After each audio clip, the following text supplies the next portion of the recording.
sisi lain juga memang ada perilaku politik elit politik kita ini yang tidak berubah menurut saya gitu. Udah kondisinya seperti ini, kenapa mereka tetap ya mempertontonkan dukungan massa untuk menunjukkan kekuatan mereka di tengah-tengah persaingan ini. Dan walaupun mereka berkilah katanya tidak mobilisasi massa, sudah melarang atau sudah menghimbau kepada pendukungnya untuk tidak datang ke KPU. Loh, tapi kan itu mereka juga tidak bisa mengatasi kalau terjadi arak-arakan ke KPU. Sementara ada juga kepala daerah atau calon-calon yang sengaja gitu ya, misalnya mereka naik beca, mereka naik motor, mereka mempertontonkan situasi bahwa mereka didukung gitu. Seolah-olah ini nggak ada masalah gitu. Apa sebetulnya pesan yang akan ditangkap? Jadi pesannya itu nggak nyampe ke masyarakat bahwa kita ini pilkada di era pandemi gitu. Makanya wajar sekali adanya kekhawatiran dari publik terkait dengan meningkatnya klaster baru.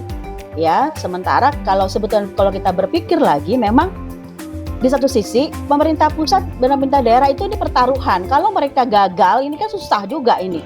Kalau jadi keputusan untuk tetap 2020 Desember ini itu juga ada persoalan pertaruhan kepercayaan publik terhadap bagaimana pusat menangani pandemi gitu. Iya, betul. Jadi itu bukan gitu. Jadi ada soal itu juga. Makanya kenapa kan Presiden misalnya memerintahkan Pak Luhut untuk segera menangani 9 daerah yang masih tinggi gitu kan. Kemarin itu kan ada instruksinya tuh. Pak Luhut sebagai Menko diminta untuk menerapkan ini mengawasi ya bagaimana penanganan pandemi di daerah-daerah yang masih tinggi termasuk DKI Jakarta. Dan kita lihat persoalannya misalnya antara pemerintah DKI dengan pemerintah pusat juga sering berbeda pendapat soal PSBB. Ketika Pak Anies misalnya mengatakan PSBB-nya ketat, tapi pemerintah pusat hati-hati pusat semua aktivitas gitu kan. Nah, ini kan sudah berbeda.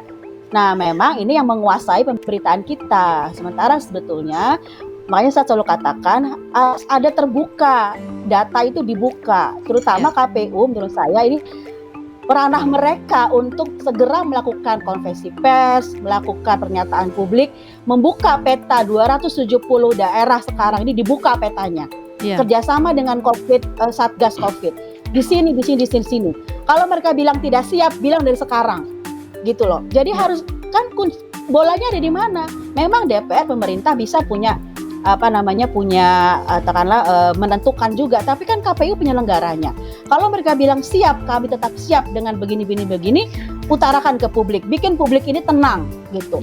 Tidak, apalagi kan sekarang ketua KPU, anggota KPU ada yang terkena, tingkat kerawanannya berarti tinggi. Nah, mereka bisa menunjukkan gitu loh. Menurut saya kebingung jawab pertama oleh KPU dulu.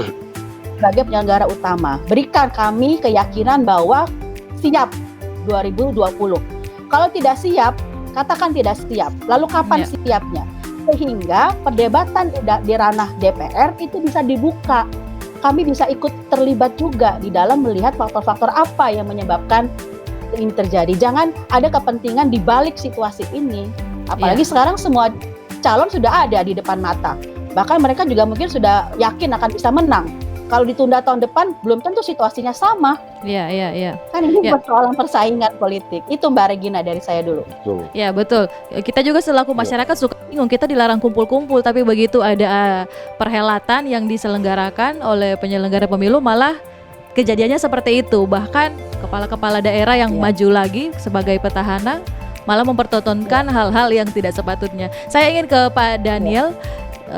Selaku mantan penyelenggara pemilu, selaku Bawaslu, bagaimana Pak ini? Apakah Bawaslu harusnya mengambil peran seperti apa? Dia mantan Bawaslu tuh Regina. Jangan sampai salah lagi dia. Bagaimana Pak Daniel? Kedengaran Regina ya? Iya, kedengaran. Jadi yang pertama memang saya hanya menyampaikan 3 hal saja. Satu, tentang rezim hukum.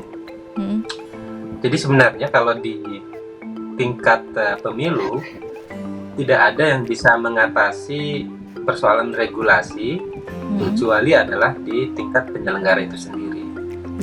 Jadi kita bersepakat misalnya bahwa ketika undang-undang itu sudah dibuat, Perpu sudah dibuat, maka penjabarannya berikutnya adalah di tingkat penyelenggara, yaitu KPU dan Bawaslu dan juga DKPP. Maka mereka memiliki peraturan sendiri, peraturan KPU, peraturan Bawaslu, dan peraturan DKPP. Nah, saya melihat memang relasi atau pemahaman tentang hukum, dimensi hukum yang menyangkut soal-soal kedaruratan ini tidak begitu dipergunakan secara semestinya.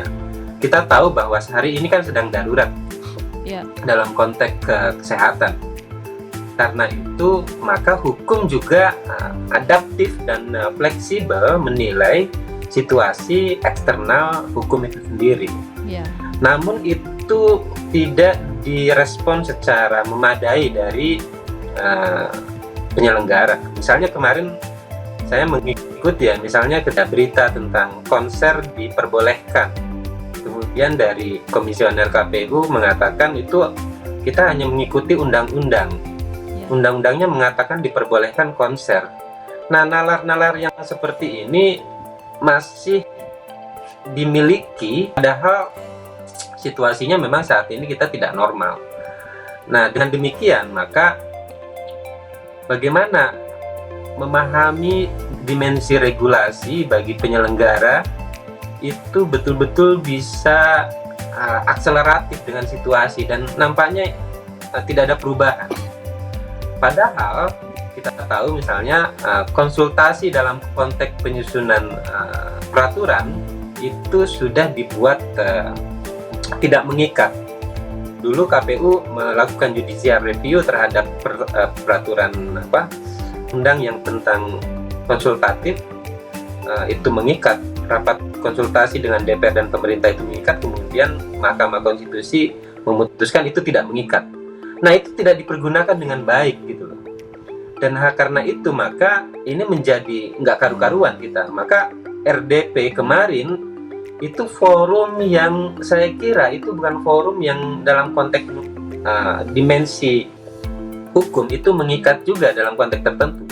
Kenapa? Karena dia sudah diputus MK tidak mengikat. Oleh karena itu memahami konteks hukum dalam hal bagaimana penyelenggara KPU dan Bawaslu khususnya itu memahami bahwa dia memiliki peraturan, dan karena itu dia membuatnya berdasarkan situasi yang dia pahami setiap hari, itu saya kira yang tidak dipergunakan semestinya. Oleh karena itu pemahaman tentang hukum dalam kondisi darurat seperti ini nampaknya tidak dikuasai secara memadai oleh teman-teman penyelenggara sekarang. Itu yang pertama. Yang kedua, memang nampaknya antara KPU dan Bawaslu secara khusus itu tidak memiliki kesepahaman dan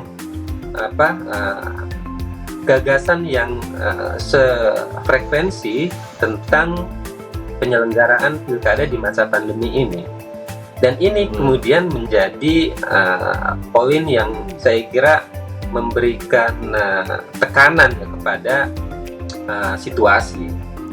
Dan karena itu ini membutuhkan bukan saja kecepatan, tetapi kedewasaan dari teman-teman di KPU dan Bawaslu untuk memastikan negara ini bergantung kepada mereka. Pertama, karena mereka memiliki peraturan. Yang kedua, yang setiap hari mengikuti kegiatan atau mengawasi atau melaksanakan tahapan-tahapan itu kan teman-teman di KPU dan Bawaslu. Dua-duanya ini akselerasinya sejalan, seiring gitu. Maka dalam dimensi ada pemahaman yang berbeda dan kemudian aturan dirubah, ya segera dipertemukan. Dan karena itu keruwetan atau ketidakpaduan pemberitaan atau situasi yang kita hadapi sekarang ini ya dipicu juga oleh tidak harmonisnya hubungan KPU dan Bawaslu.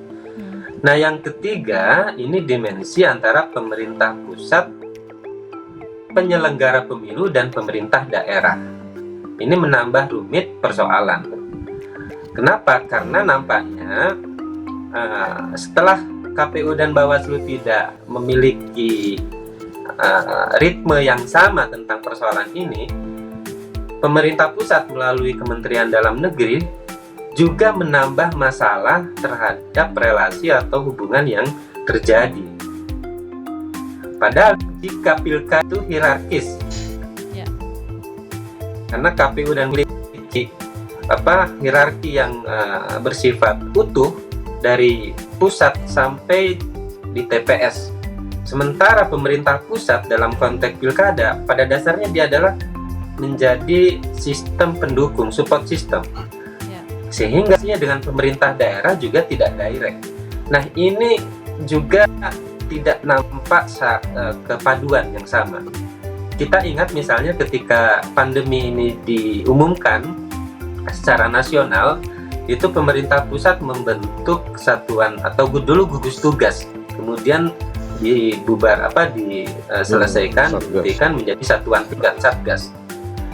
Ada respon dari pusat. Karena apa? Karena ini situasi yang mereka memiliki kewenangan penuh, sehingga mulai dari pusat sampai daerah itu dibentuk gugus tugas atau satgas yang sama. Nah, dalam konteks pilkada nggak bisa, karena pilkada ini undang-undang mengatakan hanya KPU dan Bawaslu yang memiliki otoritas yang sama. Dan karena itulah ketika KPU dan Bawaslu tidak sejalan, pemerintah pusat berusaha menekan karena dia punya mandat untuk menyelesaikan pandemi, juga tidak sepaham, ya akhirnya seperti ini. Oleh karena itu, publik menerima hasil akhirnya adalah sesuatu gambar yang tidak bersifat ini ya, satu orkestrasi yang asik di situ. Ya. Dan karena itu maka memahami persoalan-persoalan yang seperti ini dalam hal pengalaman ya, ketika saya menjadi salah satu penyelenggara pemilu yang memahami bahwa soal-soal yang begitu harus secepatnya diatasi.